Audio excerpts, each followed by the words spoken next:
రేవంత్ రెడ్డితో ఎలాంటి శత్రుత్వమూ లేదు. ఆయన సీఎం కావాలని కోరుకున్నాం. నా బిడ్డ పార్టీలో లేరన్న కొండా మురళి. కొండా సురేఖ ఇంటి దగ్గర టెన్షన్. మాజీ ఓఎస్డీ సుమంత్ అరెస్టుకి యత్నం. పోలీసులతో సుష్మిత వాగ్వాదం. ఓఎస్డీ సుమంత్ పై అనేక ఆరోపణలున్నాయి. 3 రోజులుగా మాట్లాడేందుకు ప్రయత్నిస్తున్నాం. ఆయన్ని విచారిస్తామన్న హైదరాబాద్ పోలీసులు. డెక్కన్ సిమెంట్స్ వాళ్ళను సుమంత్ బెదిరించారని చెబుతున్నారు. మరి ఆధారాలు అడిగితే ఇవ్వరెందుకు? తమ కుటుంబంపై కుట్ర జరుగుతోందన్న సుస్మిత. నేడు తెలంగాణ కేబినెట్ సమావేశం. కొండా సురేఖ హాజరుపై ఉత్కంఠ. ప్రభుత్వ పెద్దలపై మంత్రి విమర్శలు. ఈ ఏడాది 3వసారి ఏపీకి ప్రధాని. ఈసారి రాయలసీమలో పర్యటన. భారీ బహిరంగ సభలో పాల్గొంటున్న మోదీ.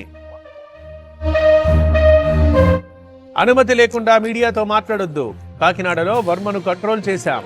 గొప్పల కోసం స్టేట్మెంట్లు ఇవ్వొద్దన్న నారాయణ. లిక్కర్ కేసులో చెవిరెడ్డి బెయిల్ పిటిషన్. ఇవాళతో ముగుస్తున్న నిందితుల రిమాండ్. మళ్లీ వాదనలు వినిపించనున్న సిట్. ఎక్సైజ్ శాఖ దూకుడు. విజయవాడలో శ్రీనివాస వైన్స్ సీజ్. నకిలీ మద్యం కేసులో ఆరోపణలు. బీసీ రిజర్వేషన్లపై తెలంగాణ ప్రభుత్వం పిటిషన్. హైకోర్టు స్టే ఇవ్వడంతో సుప్రీంకోర్టుకు సర్కార్. ఇవాళ విచారణ జరిగే అవకాశం. బిర్యానీలో పెద్ద తేలు కలకలం. అమలాపురంలోని ఒక రెస్టారెంట్లో ఘటన. స్పందించని ఫుడ్ సేఫ్టీ అధికారులు. హాషాయిల్ ఆటకట్టు. హైదరాబాద్లో పెడ్లర్లు కస్టమర్ల అరెస్ట్. లక్షల విలువైన వస్తువులు సీజ్. రాజయ్యపేటలో భారీగా పోలీసులు. బల్క్ డ్రగ్ పార్క్ పై నిరసనలతో అప్రమత్తం. శాంతియుత ధర్నాకి మాత్రమే పర్మిషన్. భర్త చేతిలో భార్య హతం.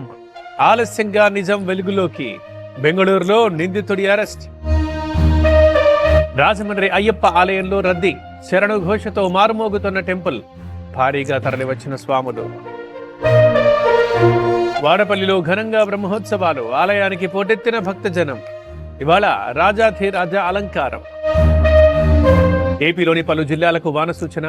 ప్రకాశం, నెల్లూరు, తిరుపతి జిల్లాలకు అలర్ట్. భారీ వర్షాలు కురుస్తాయన్న వాతావరణ విభాగం. భారత్లో 2030 కామన్వెల్త్ క్రీడలు. అహ్మదాబాద్ పేరు సిఫారసు. 2వసారి ఆతిథ్యం ఇవ్వనున్న ఇండియా.